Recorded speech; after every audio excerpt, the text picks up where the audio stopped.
जय श्री कृष्णा। राधे राधे। स्त्री पुरुषों ने जिसे नाम दिया प्रिया, क्यों दिया, किसने दिया, किसी को याद नहीं। मानना ये है कि पुरुष सोचते हैं कि स्त्री सोचती कुछ है, कहती कुछ और है और करती कुछ और ही है। परंतु क्या यही सत्य है? वास्तविकता यह है कि चरित्रहीन पुरुष है और कोई नहीं।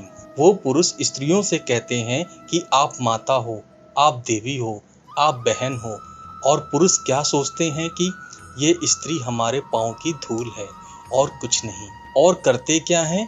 स्त्री का मान भंग करते हैं, उन्हें दासी समझ लेते हैं। मत भूलिए, यत्र नायस्तु पूज्यन्ते रमन्ते तत्र देवता। जहाँ नारी की पूजा होती है वहाँ ईश्वर वास करते हैं, और जहाँ नारी का अपमान होता है वहाँ ईश्वर और भाग दोनों रुष्ट हो जाते हैं। याद रखें, यदि नारी कल्याणी है तो नारी महाचंडी भी बन सकती है। यदि नारी माता बन के जन्म दे सकती है तो नारी मृत्यु बन के विनाश भी कर सकती है। जहाँ नारी का अपमान होगा वहाँ महान भारत भी महाभारत की ओर जा सकता है। याद रखिए, नारी का अपमान कदापि नहीं हो सकता, और यदि नारी का अपमान हुआ अर्थात आपका विनाश आपके निकट आ रहा है, और ये उसके पहले कदम की पहली आंख है।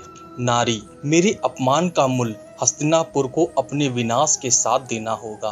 हे मुरारी, हे नाथ नारायण वासुदेवा, तुम्हारा अस्तित्व, तुम्हारा व्यक्तित्व ही अग्नि से जन्मा है। यदि किसी ने तुम्हें कलंकित करने का प्रयास किया तो सर्वप्रथम उसी के हाथ जल जाएंगे। मुझे क्षमा कर दो द्रौपदी। मैं क्षमा चाहता हूँ कि जिस पुरुष जात का निर्माण किया, आज उसी पुरुष जात ने स्त्री की यह दशा की है। आज धर्म और अधर्म की परिभाषा एक हो चुकी है। एक नारी का क्रंदन देखकर भी किसी भी मनुष्य का हृदय नहीं पिघला।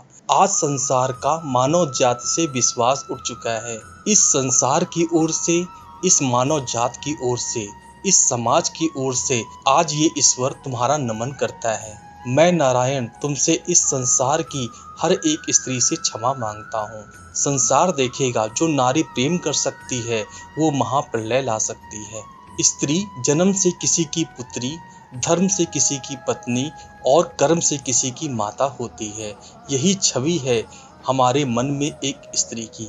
एक अतुलनीय योगदान है स्त्री का हमारे जीवन में, और बिना स्त्री के हम कुछ भी नहीं। पर अधिकार, जब स्त्री एक पुत्री होती है, जब वह जन्म लेती है, उसके अस्तित्व पर अधिकार होता है उसके पिता का।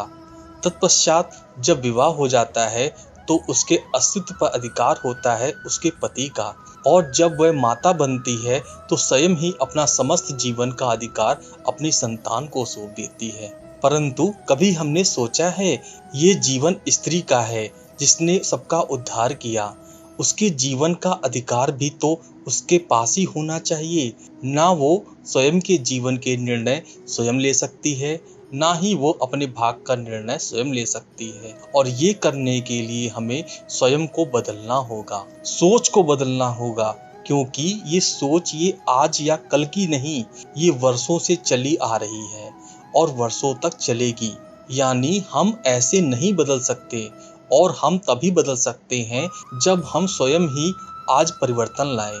आज के पश्चात, इस क्षण के पश्चात किसी भी स्त्री को अकारण अधिकार स्थापित करने से पूर्व 1000 बार सोचना, क्योंकि जब स्त्री अपना अधिकार छीनने पर विवश हो जाएगी तब केवल और केवल महाविनाश होगा।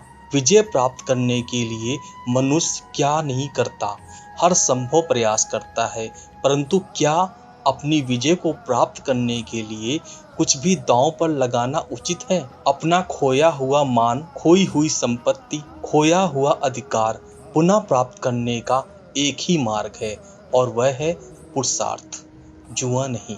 जो व्यक्ति स्वयं खड़ा हुआ है अपनी जीत को प्राप्त करने के लिए, किसी और को दांव पर कैसे लगा सकता है? कई बार बहुत ही धन पाने के लिए, संपदा पाने के लिए हम अपना वास्तविक धन, अपने परिवार को खो जाने के लिए सजग हो जाते हैं। यह उचित नहीं। संकट कितना भी बड़ा क्यों ना हो, हमारे अपनों को हमारे साथ ही रखना चाहिए, ना कि अपनी विजय के लिए उन्हें दांव पर लगाना चाहिए। ये भूल किसी ने की आप कभी मत दोहराइए।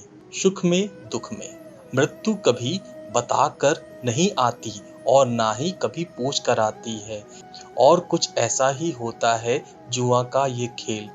एक मकड़ी के जाल की बात, जैसे एक मकड़ी का जाल एक कीट को अपनी ओर आने के लिए उकसाता है अपनी चमक से, अपनी बुनावट से, वैसे ही जुआ का ये खेल मनुष्य को अपने पास आने के लिए उकसाता है।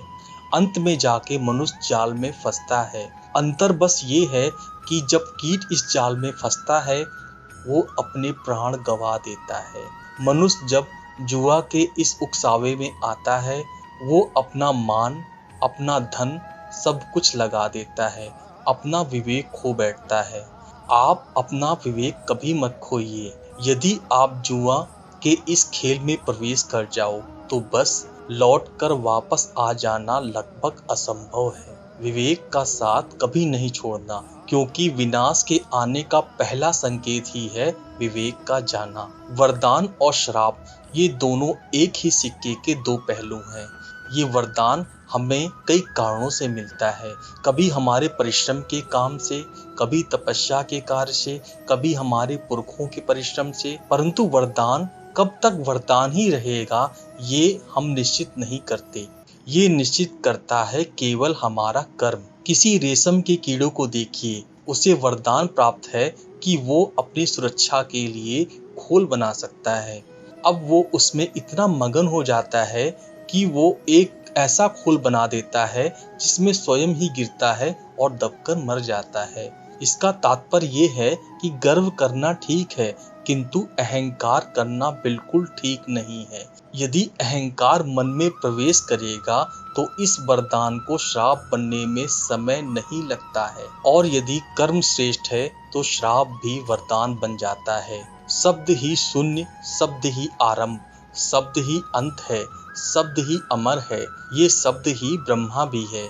ये शब्द अत्यंत विशेष है। किसी रोते को हंसा देते हैं, किसी हंसते को रुला देते हैं, किसी के मन में ऊर्जा जागृत कर देते हैं तो किसी के मन को कांटा बनाकर चुभ जाते हैं। महत्वपूर्ण बात है जो समझना अत्यंत आवश्यक है। आपका मन आपका रहता है, कितना भी शुद्ध क्यों ना हो, कितना भी पवित्र क्यों ना हो, आपके विचारधारा कितने भी स्पष्ट क्यों ना हो, यदि आपकी वाणी पवित्र नहीं है, यदि आपके शब्द शुद्ध नहीं हैं, तो ये आपको कर्म फल भोगने पर विवश कर देते हैं। एक सरल सा उदाहरण देता हूँ। आपके जीवन में कोई ऐसा होगा जो आपको नहीं भाता, जो कदाचित नीच बुद्धि वाला होगा, परंतु उसे अपशब्द कह देने से उसमें परिवर्तन नहीं होता, उसकी मानसिकता तो नहीं बदलती, बस मन में प्रतिकार की भावना जागती है, द्वेष की भावना जागती है और कुछ नहीं। जैसे इन शब्दों पर नियंत्रण रखे हैं, इस वाणी पर नियंत्रण रखें। श्रेष्ठ से श्रेष्ठ व्यक्ति को भी सावधान रहना पड़ता है, क्योंकि यदि इन शब्दों का प्रयोग उचित ना हुआ तो आजीवन निशब्द होकर रह जाते हैं लोग। शब्दों पर नियंत्रण रखेंगे, इस वाणी को शुद्ध रखिए और इससे प्रेम जागृत करिए। दोस्तों, यह वीडियो यहीं पर समाप्त होता है। मैं आशा करता हूँ कि आपको यह वीडियो बहुत पसंद आया होगा। मिलते हैं एक नई वीडियो में, तब तक अपना ख्याल रखिएगा। जय श्री कृष्णा, जय श्री कृष्णा, जय श्री कृष्णा।